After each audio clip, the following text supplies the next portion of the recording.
Hello, everybody. Welcome to this very special event tonight. We really appreciate your taking your time from a busy schedule to learn more about Phil Lyman, who is running for governor.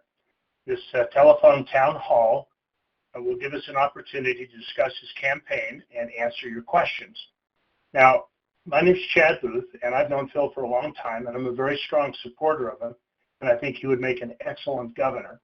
But this is your chance to speak directly with him about the campaign and where he stands on issues that are important to you.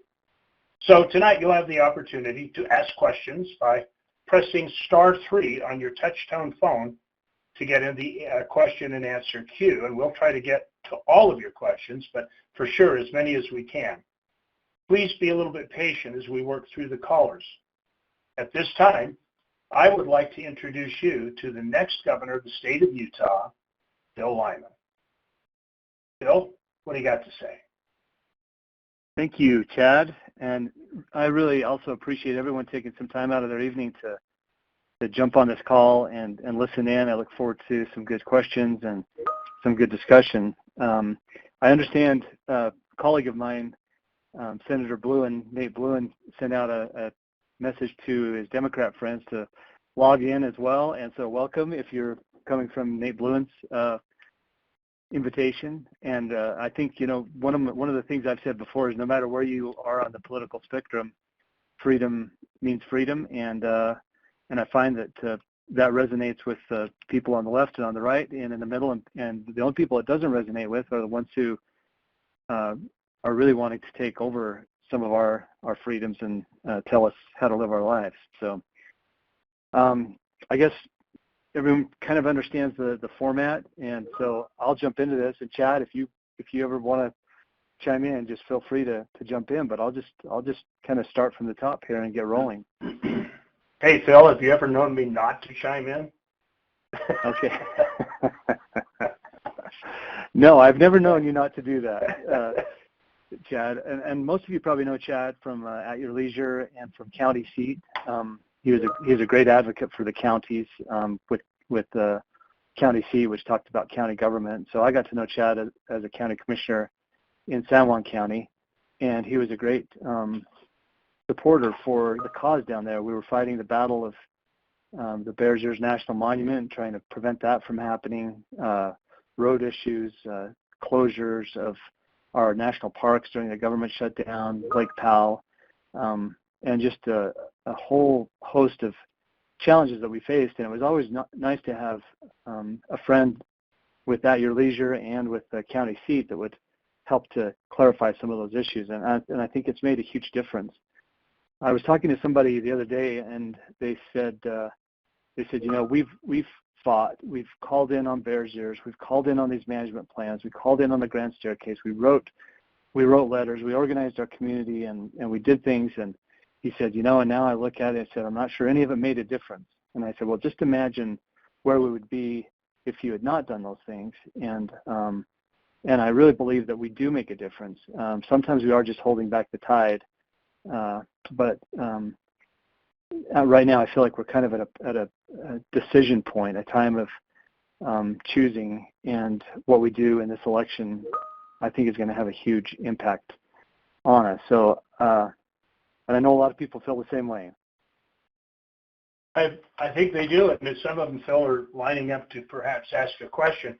Our first question is from Mike O'Brien. He's in Springville, Utah, and he says he's wanting to understand the retaking public land and reducing restrictions, reselling, trading, and access on public lands. I know this is a complicated issue, and quite often one that Utahns who follow this transfer of public land legacy have not really fully understood, and there's a lot of confusion about it.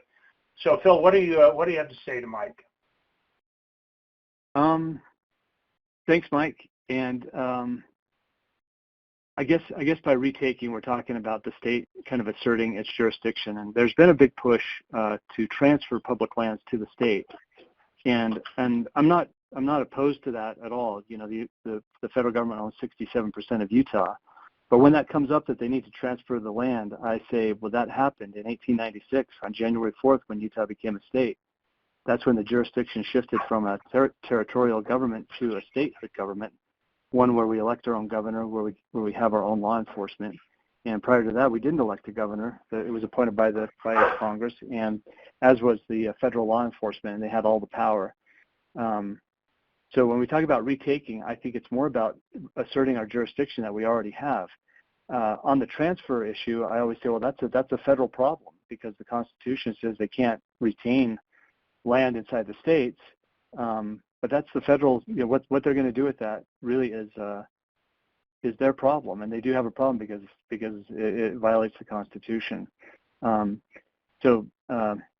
Retaking public lands. Another question that comes up is, how would Utah ever manage all of the public land in Utah?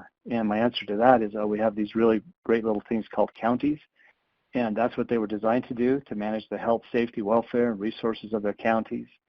And the people that are closest to the decision making and are most affected by those decisions should be the ones making the decisions. And that is a very American principle, and it's a Republican form of government, something guaranteed by Article 4 of the Constitution to every state and to the people of that state. So in a Republican form of government, the people closest to the land would make the decisions.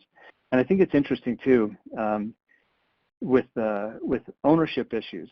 There was an Eisenhower report done, and I believe it was 1956, that outlined the jurisdiction of the federal government in relation to the public lands held in the various states. And there's 4 levels of jurisdiction, the highest being post offices and forts, arsenals, dockyards, other needful buildings, things like Hill Air Force Base. But below that, level 4 was virtually all of the public lands, and in that situation, the federal government had no jurisdiction on the public lands. It was completely under the state jurisdiction. We've moved away from that through FLPMA and honestly through a lot of innovation on the part of environmentalists. And when I talk about environmentalists, anyone who knows me knows that I'm talking about the Marxist neocons that try to take over all of our resources, not people who care about the environment, because they're two very different things. So, Mike, do you have anything else that you'd like to clear up on while we've got you on the line? Yeah, I do. And it's just that in the Utah State Constitution, lands held by the state that aren't deemed profitable must be sold. And my concern is that, some of these areas, which may not be deemed profitable, though regularly used, would be then sold off to private entities. One thing that, I think Jason Chaffetz was run out of town on a rail for, trying to do. And that's my only concern. I'm a full-time fly fishing and hunting guide, and I use public lands almost 300 days a year. And some owned by the state, some owned, by the public through the Fed. But when it comes to, if we also have a big wildfire, those are often handled by federal funds, something that, may bankrupt a county or put a big dent in the state's coffers. So that's where my concern lies. Yeah, I understand the concern, and here's the flip side of that, which is, I grew up in San Juan County, which is very much a public lands county, about 8% private property. And there's a lot of things that I really liked about that, being able to hike and to go out to hunt, to get wood and that kind of stuff. And what we've seen happening over the last, couple of decades is closing access to public lands and then even trespassing people who dared to access the public lands, against some arbitrary and capricious federal statement. And we saw it, I kind of alluded to it in October of 2013, we saw the federal government shut down, and just in some of these counties that are very dependent on recreation and especially on public lands, we saw the economy could be turned off like a light switch. That's not the way it was supposed to be done. And I think, like you, Mike, I really value the ability to access public lands. I don't want to see everything turned into private hands. some of the advocates have said it's the only solution big enough to combat the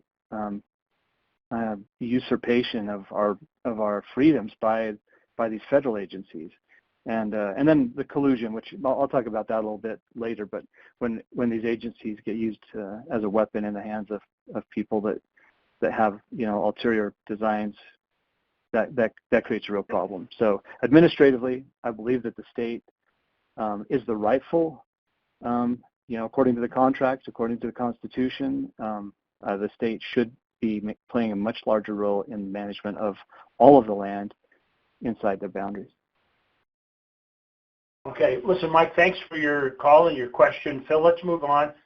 David Sanchez is calling from West Valley, and he wants to ask a question about your position on abortion. And do you agree with, leaving the state to handle it, or should it be returned to federal? David, go ahead. Hey, yeah, thank you so much. Thanks for all you've been doing and for your campaign you've been running. I'm a big fan. Thank you.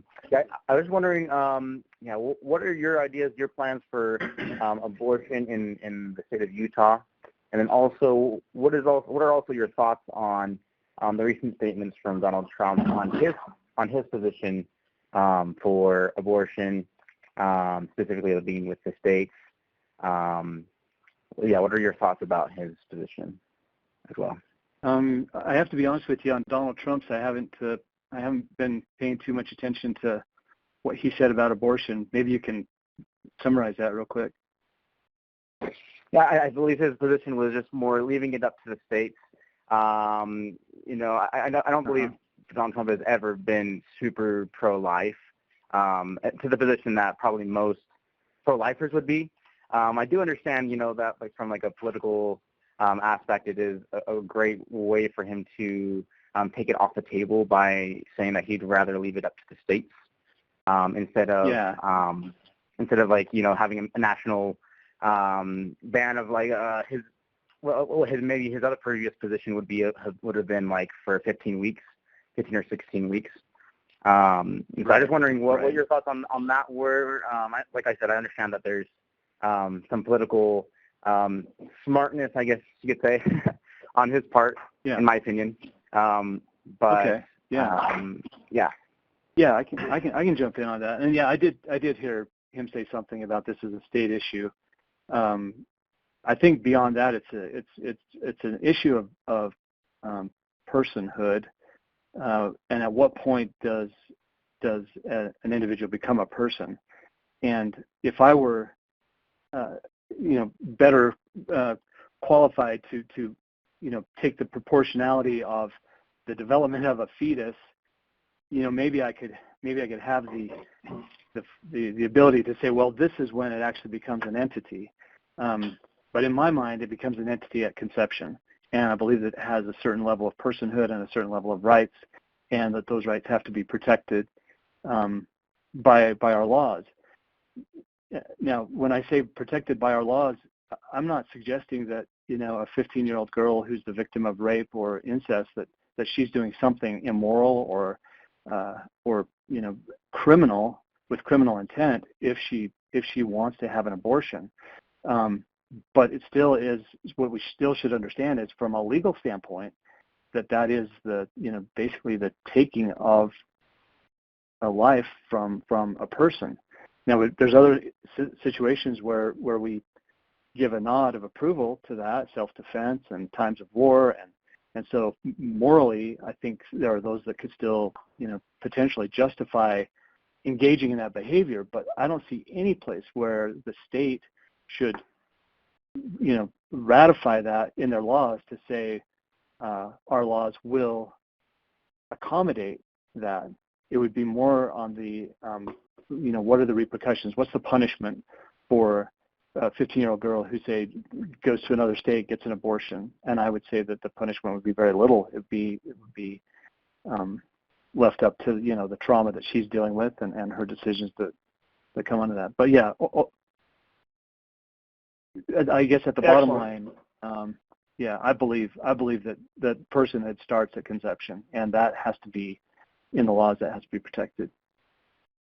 Excellent. Thank you. Hey, Phil is a CPA by trade, so it's the 16th. This is a good day for him to be done with taxes for his clients, but it's also a sad day for a lot of us. Obviously, Laura McKee is having it much on her mind. She has a question about taxes. Laura, go ahead. Talk to Phil. Hey, Phil. Hi. So, hey, I've been in real estate for 22 years, followed you with all of the stuff down at Bears Ears. My question is taxes. We have property tax. We have state income tax. We have goods and services. In one poll, we are 7th in the nation. Where does that say conservative? I do not understand. I work. I'm married to a plumber. We live paycheck to paycheck. In West Jordan, people are worried about feeding their kids. Why do we have such large coffers? Why we cannot change some of these tax laws? There's my question. Yeah, I love the question, and it's an area that I do a lot of talking about. So we had our Revenue and Taxation Committee this last session, and in the committee they brought up property taxes. And one of the arguments that was made was from the person who was a proponent of assessing businesses with more taxes. And he looked out at the audience and he pointed at people and he said, the reason your home taxes have gone up is because these businesses aren't paying their fair share, because they're not getting assessed often enough and high enough. And so the burden shifts to the homeowners. Well, I pulled up the data from his county and I said, well, 4 years ago, the budget in this county was $14 million in the general fund, in the general fund budget, and now it's at $44 million. Could that be part of the problem why taxes are going up, rather than pointing the finger at businesses? Maybe it's that government at all levels, and obviously sales tax is a local level tax, school districts and other taxing entities. And that's really what I see happening. As a county commissioner, I fought that at San Juan County. We lowered our tax rates because the assessor, I shouldn't say the assessor, but the assessor kept raising values. And I said, well, that doesn't mean we get a windfall. That means we have to lower the rate because we've set our budget. It's based on this amount, and so we would lower the rate. For the whole 8 years that I was there, we stayed revenue neutral, which in a rising values scenario means that you're reducing the tax rates. And that was the county, the school district. We put a lot of pressure on them to do the same thing in some of the cities. And but yeah, you've got a government that has got a voracious appetite for more and more taxes. You look at the schools that we're building right now. They tear down a 50-year-old school that seems very adequate, and then they build a Taj Mahal of sports facilities and huge hallways and atriums, and they're gorgeous, they're amazing, they're beautiful, but man, those things come at a huge cost, and we're having to pay for those.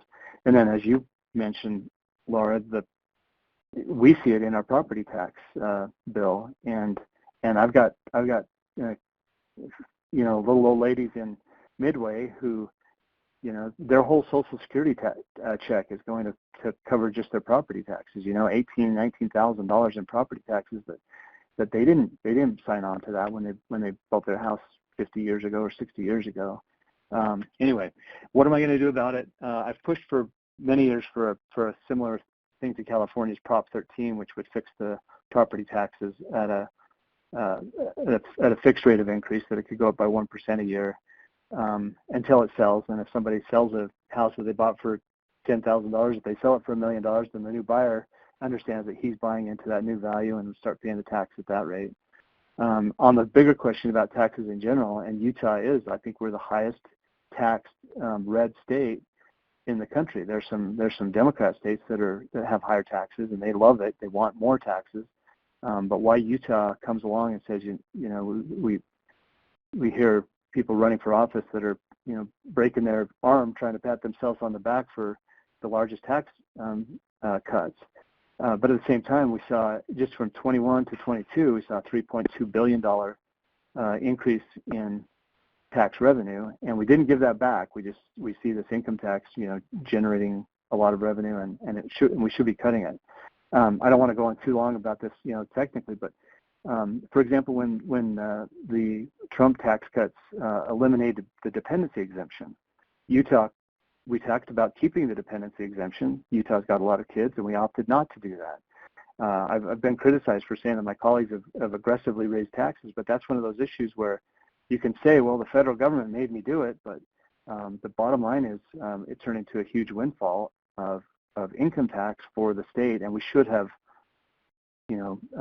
actively, proactively, assertively kept the dependency exemption and kept the taxes low. And we could go on to the other taxes. I saw a sheet from Clearfield that showed that the city business license had gone from like $64 a year to $4,400 a year, and they said, well, that's to cover the cost of law enforcement for this type of business. But that's what that's already covered by the taxes that we pay, and so everybody wants to get in on the game. All of the taxing entities, and when you get more people, I guess, on the receiving end of those taxes than on the paying end, watch out, because it will just it'll just take off.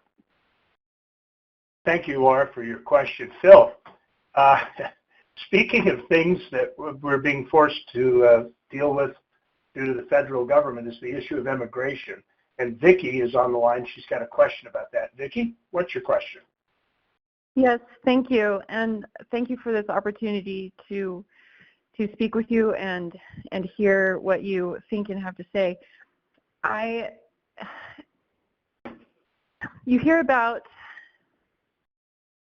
states that are sanctuary states, sanctuary cities, and I just heard, because I am a state delegate, that Utah actually is a sanctuary state, even though they're not advertising it, because Utah grants driver's license to illegals, and I don't know what other entitlement programs they're allowed to access, but it's just extremely concerning. And another part of that is that the Biden administration has also been dropping illegals off to the state of Utah. We hear about them dropping them off in Texas and Florida, but not Utah. And I hear that there's over 100,000 open ICE cases regarding those type of individuals. And we don't hate them as people. They just need to enter legally. And we can leave the discussion of the broken illegal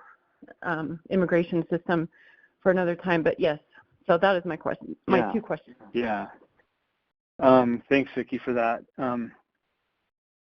When we talk about this problem, it's not an organic problem that is kind of in the natural course of things.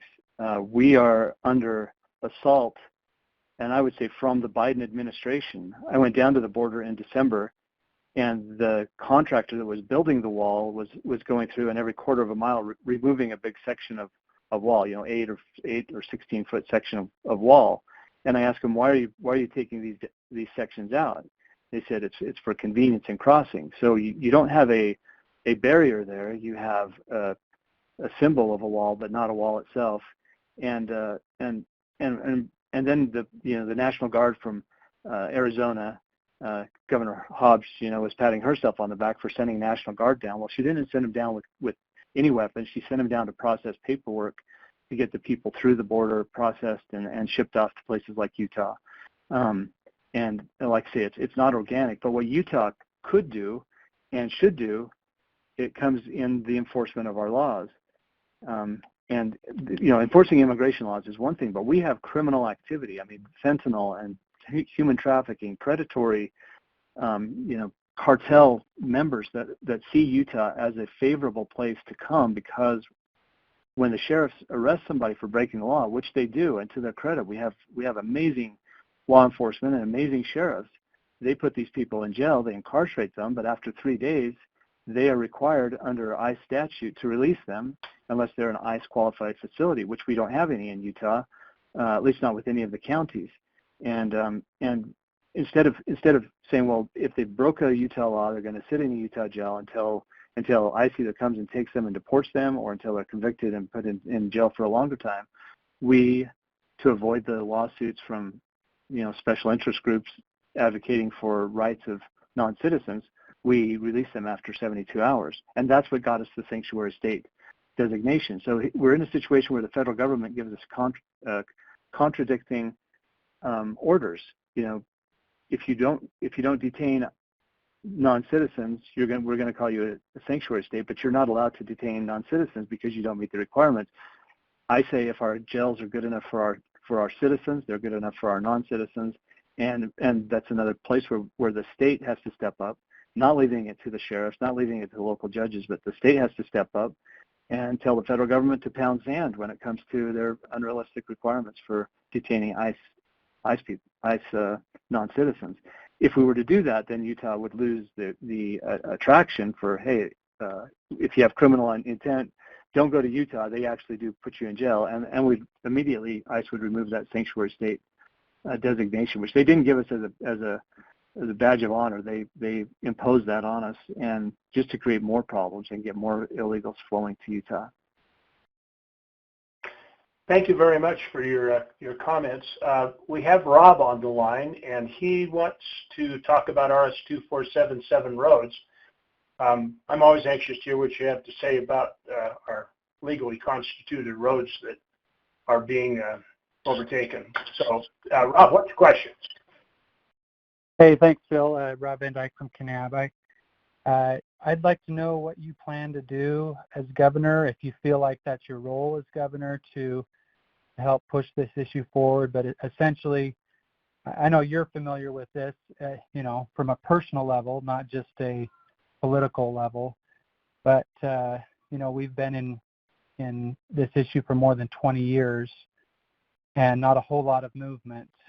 So what would you plan to do to help the state and the county set forth our ownership of these roads across public lands all over the state? Yeah, it is near and dear to my heart when we talk about RS-247 roads, RS-2477. So I passed a bill. In fact, it was the last bill that went through the Senate this last session, HB 471, and it said that if the federal government or the agencies have not gone through the adjudication process to close a road, then the state will consider that road still a valid and existing and an open road.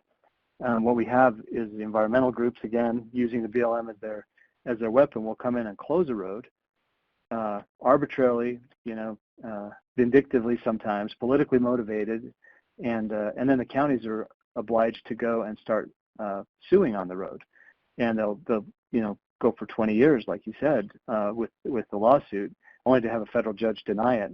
Well, and I say if they're going to close the road, the county will maintain that is an open road until they adjudicate it in advance. It's not a silver bullet, because it's not going to. These groups could probably go to a federal judge and get an adjudication really quickly, whereas it takes us 20 years to do it. They could probably do it in a few hours. But it does push back, and it says that the state will retain the roads.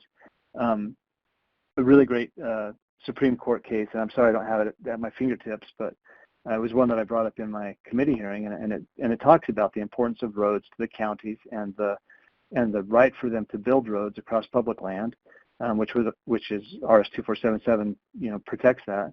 But they say in that case that there is no authority that exceeds the counties and the state's authority over those access roads. The federal government has no authority over those access roads, and that's really where we've got to be as a state. You brought up, what's the proper role of the governor in that, and I think it's to message appropriately that the executive branch stands behind the sheriff, stands behind the citizens, stands behind the county commissioners who are willing to assert their rightful ownership of a road. And if they don't do that, if the state doesn't push back against the feds on any of their, capricious mandates, then you have to say, are we really a state, or are we just, assistants in the federal government's overall objectives? Thank you very much, Rob, for your input. By the way, just a reminder, if you want to ask Phil a question, *3 is what you dial on your phone, and you can participate in this conversation. So, UN agendas and World Economic Forum, they a long time have been talking about controlled cities, smart cities, and everybody, for a long time, people thought, well, it's just crazy talk, but now we're right on the heels of it. Lisa Cummins has questions about smart cities, and Lisa, it's your turn. Thank you for this opportunity. Good evening, Phil. Now, Governor Cox last year was caught on camera saying that there's no such thing as smart cities going on in Utah, 15-minute cities as well.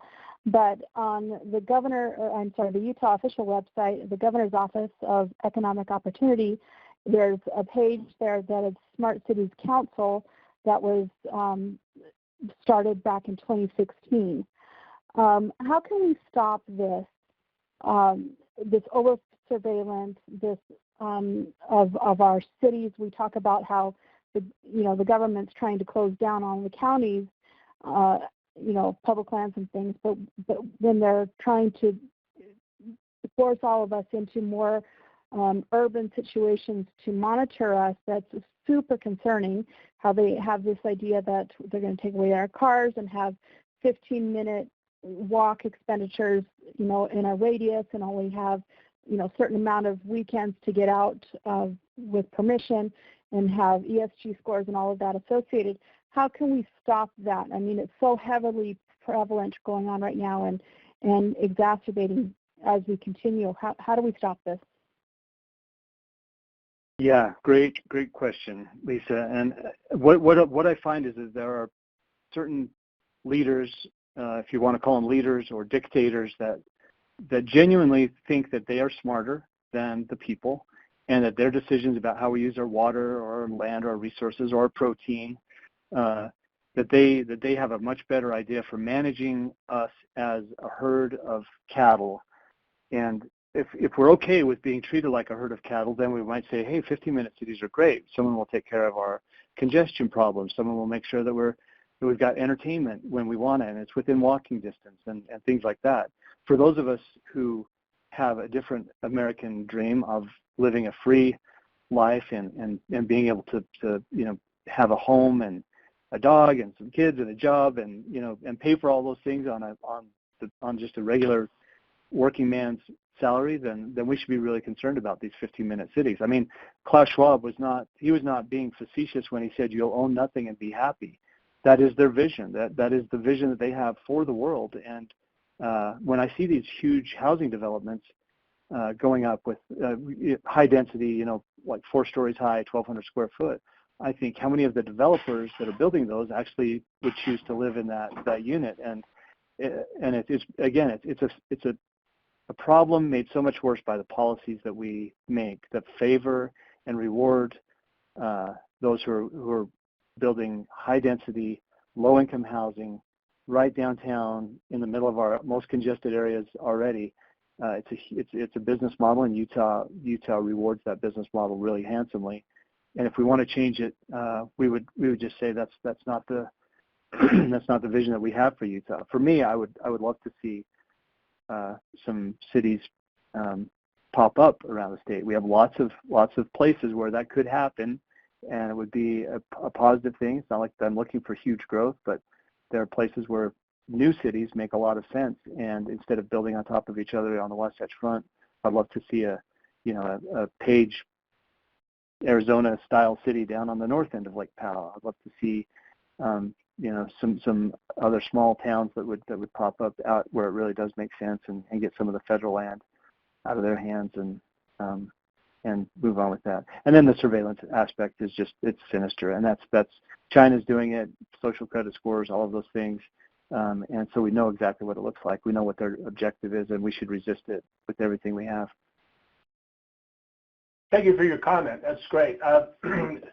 Phil, you've always had some problems with House Bill 54. It seems like the last few elections, delegates go to conventions, they meet in convention, they choose a candidate, and then these pesky signatures and primaries shift the entire election with an entirely different voting profile than came to the primaries. I think Charlie has a question about that. Charlie's from Davis County. Charlie, it's your turn. Why don't you talk to Phil? Hello. Thanks for taking my question. I tried Charlie. to ask this in the most succinct way, but I failed with your screener. But with Governor Cox giving away bread and circuses, essentially a new flag and billion-dollar baseball and hockey stadiums, what's the pathway to win through the convention system? Even you'll get on the primary ballot, he'll get on the primary ballot. What's the pathway to win when Democrats can just sign up as Republicans for the primary and vote, and then switch their allegiance for the general? What's the plan for taking back the governor's office from essentially a Democrat? So. Yeah, very legitimate question. People want to know when they're vetting a candidate, what do they believe, what are they going to do, and can they win? Is there a path? Because you don't want to throw support behind somebody who can't win. So I think it's a question that's on everybody's mind. So I go back 4 years ago. Cox won the primary with 36%, and he was probably splitting some votes with Huntsman on some of those, and maybe some with Greg Hughes. But so the biggest objective I have right now is getting down to a two-man race in the primary. I think that's a disadvantage for Spencer Cox. I think he recognizes that he needs other candidates in, and I think he's doing a lot to try to help ensure that we have at least a three-way race in the primary. And I don't want to say that with hubris because he is the incumbent. He is giving away bread and circuses, like you say. He's going to have all the money that he needs to put up a propaganda campaign. And does it pretty much full time. So the rest of us are trying to compete with limited resources and limited time and grassroots operation. That said, we have an insurgency type campaign team, and our objective really is to help pry open the eyes of Utahns to see what is happening. There are things that Spencer Cox does literally every week that I think he cannot expect to do that and then have the Utah voters vote for him. Things like saying that he wants to appoint the AG. That's a really scary thought to people. It's kind of like a king-like aspiration, and yet he does it. The toasting back at the gridiron luncheon for Biden, I think, is kind of cringy. Using his pronouns, vetoing bills, and this is going back, over the last 3 years. His big support of DEI, and now his big opposition to DEI. And if people will look at that and really think about it, I think it's a hard sell. Now you bring in the Democrats, switching parties and voting in the Republican primary, and that is going to happen. I'm hoping with honestly a really good quality candidate in Brian King on the Democrat side, that maybe a few less of them will do that, and then we're just making up inches. And when it comes down, I really believe that Spencer Cox is going to have a hard time being reelected, and especially if we can demonstrate that we have the experience and the background and the vision to do a better job than him. There's one thing I'd like to add before we part, Charlie, and move on to the next question. We can change it by just having more than 32% of the population show up to vote in the primaries. If we get out and motivate people, we can, overcome the defectors from the Democratic Party. Anyway, Andrew's up. He's got a question about standing your ground on bad or immoral decisions from other government entities. So, Andrew, you're up. Go ahead and talk to Phil. What's your question? Representative Lyman, thank you so much for your time and your effort in the cause for liberty. I have a question. If you were to be elected governor, would you be willing to defy illegal and immoral court orders? Anything that you do as governor that's contentious is going to be legal. And so I'm just wondering if you're willing to defy court orders that tell you to not do what you're supposed to do. In Federalist 78, Alexander Hamilton said that courts can issue judgments all they want, but they can't carry neither force nor will. And I think of what's been going on in Texas and how, Texas was ordered by some court to take down barriers or take down a wall that would prevent illegal aliens from coming into the country. And so obviously the courts have gotten decisions wrong in the past. You think of the Dred Scott decision, the Korematsu decision, Plessy v. Ferguson. they can issue decisions all they want, but I just think, again, anything good that you do on a contentious issue will be contested, and we just can't be, handcuffed by whatever the courts say just on a whim. Yeah. I love that. Honestly, it gives me chills when I think about, people who have defied immoral orders in the past, because it's the foundation of what has made America, for sure. That was defiance. The Magna Carta was defiance, and it goes back to disobedience to tyranny is obedience to God, and anybody that's not willing to do that, I just think, number one, they're living a really boring life, and it could be so much more exciting if they would take on, go and fight those dragons. And it's that, the doctrine of the lesser magistrate, where even if the governor issues an order to a city council and it's immoral, that the city council can stand up and say, we're not going to do it. Take whatever punishment they want to mete out. And so yeah, I feel like I have done that as a county commissioner and as a legislator, and I've pushed that. And it's honestly, I think it's at the core of what I believe is the best thing about elected office is standing up to immoral edicts like that. So yes, I would do it. Thank you so much for that call. It was great. Remember, if you want to add to the conversation, *3 is the way for you to do it. And when they say their federal money is available, there's always federal strings attached. It's been that way really since before Franklin Roosevelt. And Jeanette has a question about that. Jeanette, your turn with Phil Lyman. Yeah, I wanted to thank you for doing this call. I wanted to find out how you would propose the state of Utah would fund itself when their federal government money is not being received. Oh, great question.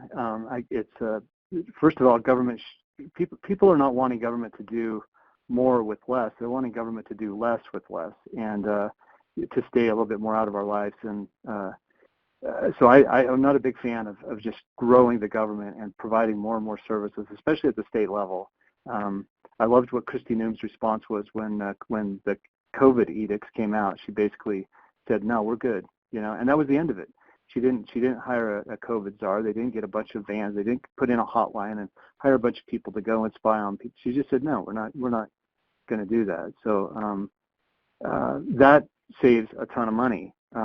In Utah, if we would said no to the federal money and that we are going to assert our jurisdiction over, say, our forests, then we would go out and manage our forests. We would have logging again and grazing, things that make for a really healthy forest, and the byproduct of that is hugely improved water production off of our forests. So you can get a 40% increase in water off of a healthy forest, and yet we don't do that. And the reason we don't is because the federal government says that we can't, and the reason we can't is because they own the land. And the net effects is that we're just being basically starved out in our own state, and there's no reason for us to do that.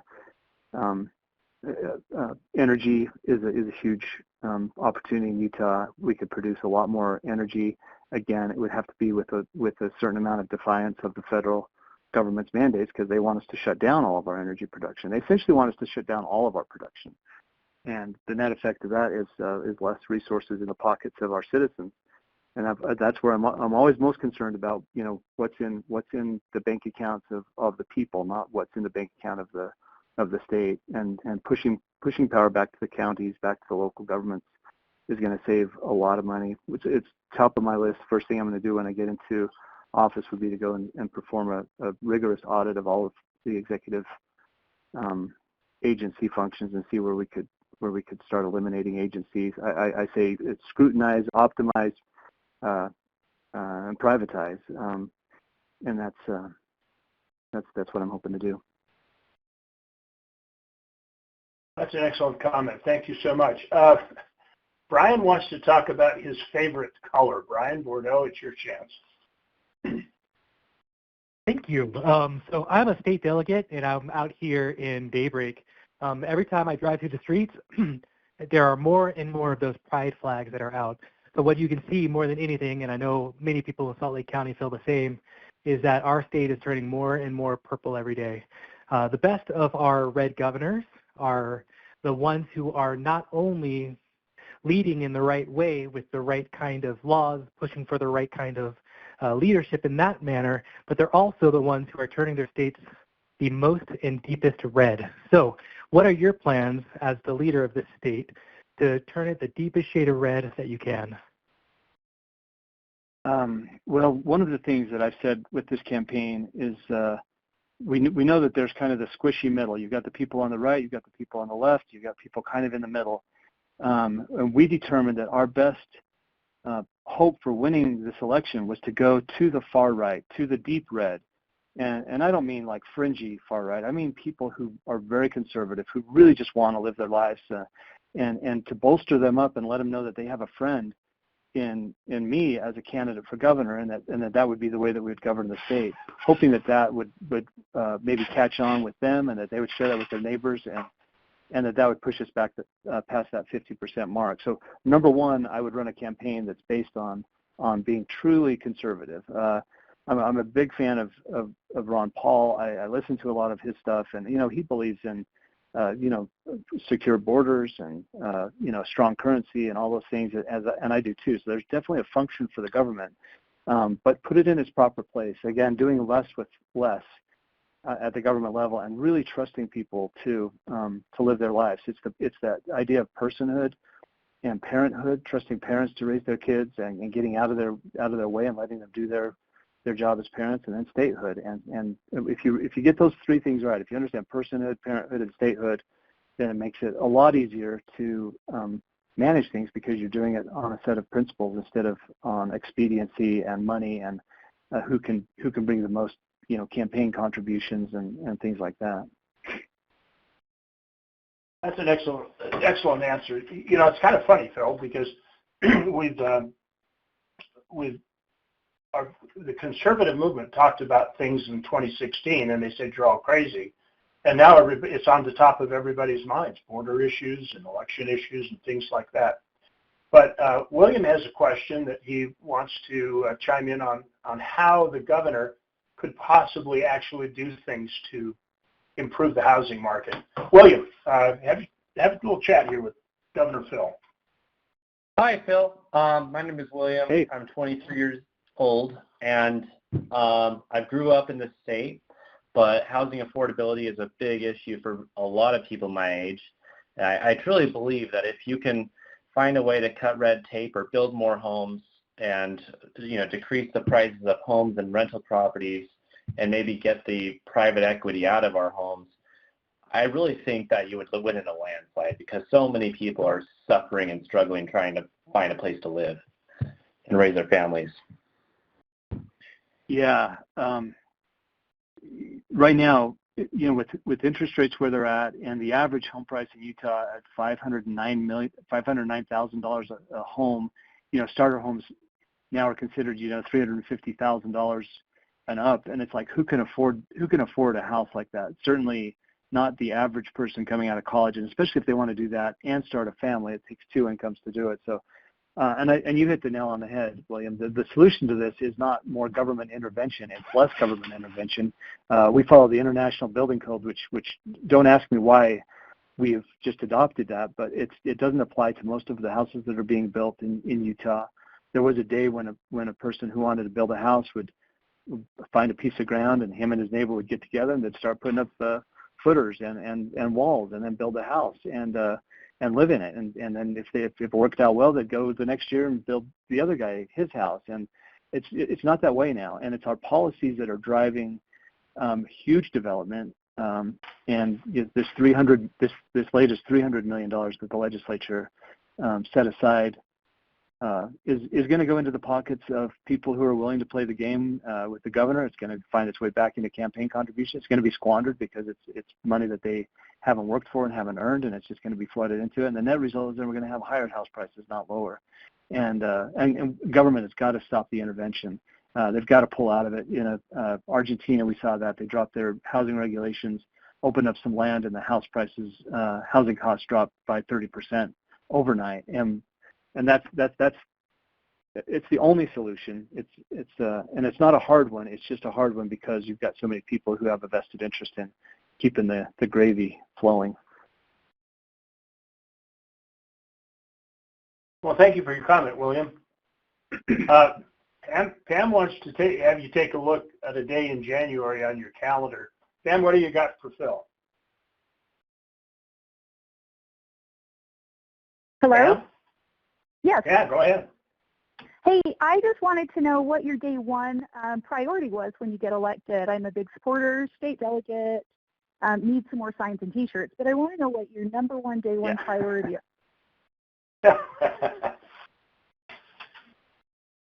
Well, I think number one priority is to put the executive branch back in its lane and to empower the legislature to fill their measure of their creation as a legislature.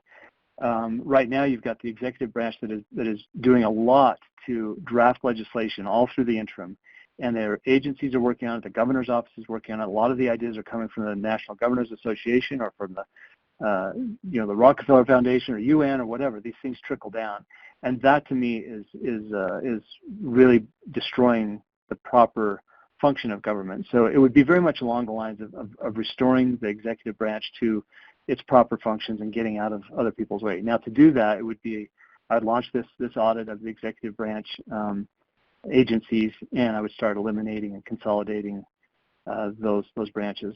I have told the legislators that I know that I'm not signing any bills until they bring me a repeal of SB 54. I think that bill has done more to change the whole landscape of Utah politics for the worse of anything that we've done in the last 20 years. So I'd love to see a repeal of SB 54, and that's on the top of the list. The other thing that's on the top of the list is is election integrity, and I believe the only way to really get access to the records that we need to clean things up is to get a Secretary of State who's over election rather than the Lieutenant Governor. We either do that or we separate the Lieutenant Governor's office and the Governor's office. And I see some advantages to keeping those connected, but with the Secretary of State in addition. So I guess those three things: put government in its lanes and clean up our elections, and that's job one, first day. Well, I think that's an ambitious plan. Hey, so Melanie has a question about sanctuary states. So let's hear what she has to say. Melanie, hello? Yeah. Are we there? It's your turn. Talk to Hello? Bill. Hi, you're Phil. on. Hi. Hey. My question is, I know that Cox hasn't really gone ahead with making Utah a sanctuary state as far as the Second Amendment. And I want to know if that was something you could do.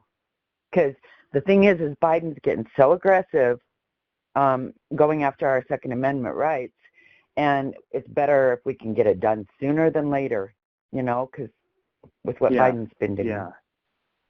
Yeah, so being a sanctuary state should be a positive thing, especially if we're using it to promote freedom, right? So we say we are a sanctuary state for the Second Amendment, and whatever laws are passed by Biden or Congress or other states, Utah will rely on the Second Amendment, which is that the right to keep and bear arms shall not be infringed. It's a simple, one of the most simply worded amendments on the books, and so you'd have to say, well, what is the executive role in that versus the legislative role? I think we need a bill. I think we need legislature to pass a bill, but they've tried it before. They'll definitely do that if they know that they've got a governor who wants to be a Second Amendment sanctuary state. I'd also like to be an energy producing sanctuary state as well. Great question, though. That is. Let's move to Marshall. We got to be snappy because we don't have a bunch of time. He has a question about election integrity. Marshall, your turn. Yeah, Phil, thanks for taking my call. My question is, as everyone, nationwide, Utah is considered a red state, but why is Utah not the gold standard with election integrity? I think that we should be setting the example for election integrity, accountability after the fact. I know that, you have a large role in that, in selecting the lieutenant governor who oversees elections, and I just think that we should do everything possible to make it easy to vote and hard to cheat. And there are governors that have done things to that effect. Can you speak to that? Yeah. Ultimately, if Utah is going to have a secure election, it's going to be by voting at the precinct level with the voter ID on the same day, and the votes counted at the precinct level. France did that. They went back to that method. It's so simple. It's like I think of the astronaut pen that they talked about, spending millions of dollars to create an anti-gravity or a zero gravity pen. And what did they do before that? They used a pencil. That's kind of where we're at with this. It's like we're trying to innovate all of these things. How can we make elections work better? And it's like, well, let's just go do an election that's secure and safe. And I noticed you said something also about at the convention, and the same thing there. I'd love to see the convention just use their paper ballots and have something that after the fact could be examined and audited. And it's really hard to do when everything's electronic.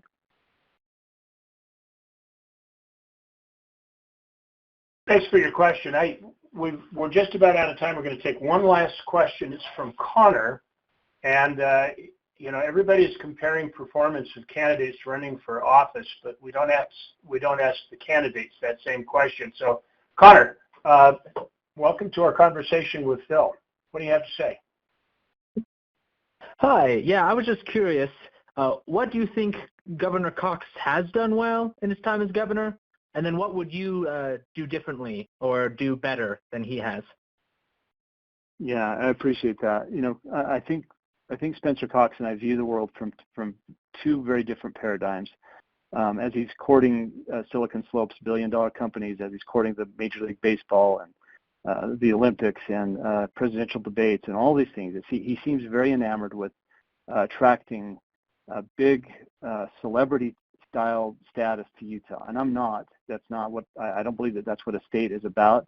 I love the people who have been very successful in Utah, but I'm all about Utah companies and Utah families, and again, that personhood, parenthood, statehood matters. So trying to go back and see what Spencer Cox has done well.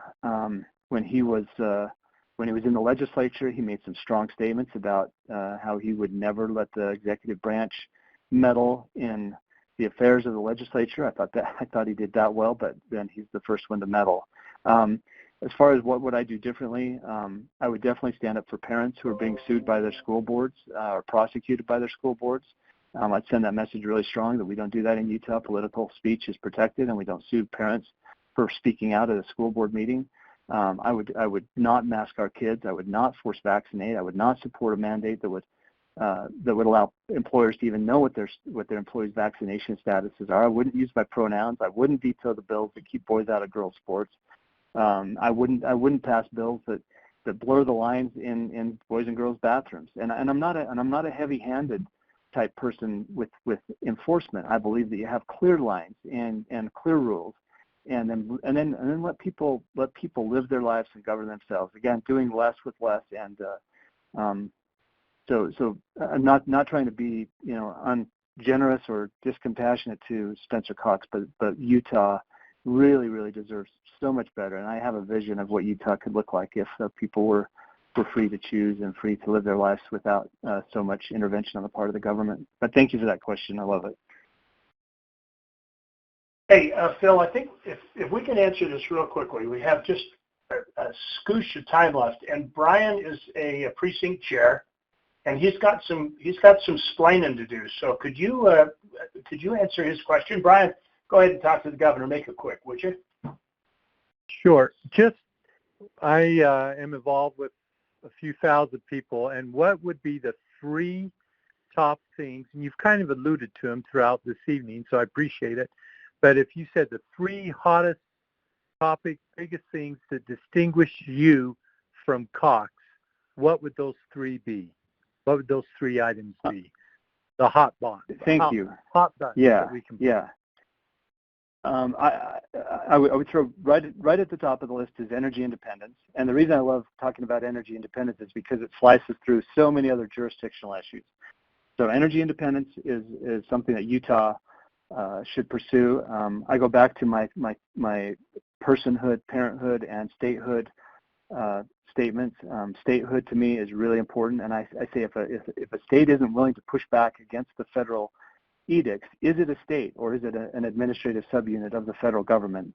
So statehood, and I would add in that category parenthood and personhood. And the third thing is the economy. I have some ideas about taxes and reducing taxes, maybe eliminating the state income tax. I think we should eliminate the state income tax, and that creates a whole discussion about, well, how do you replace that? And for me, that goes back to the energy sector and extraction industries and exploiting the resources, really letting people go to work and let production drive our economy instead of the government and taxation drive the economy. Oh, excellent answer, Phil. I appreciate that very much. Listen, folks, we've run out of time for this. You bet. We've run out of time for this Tele-TownHall, but a lot of the questions that you want to see answered, you can find at lymanforutah.com. That's the governor-elect's. I keep being optimistic there, Phil. I don't mean to, but the candidate's website, and many of these questions are there, and many of them are answered directly by Phil himself. So please check it out, lymanforutah.com. Thank you for joining us for this town hall, and we'll see you at the convention and then at the polls. Good night. Thank you, Chad. Thanks, everybody.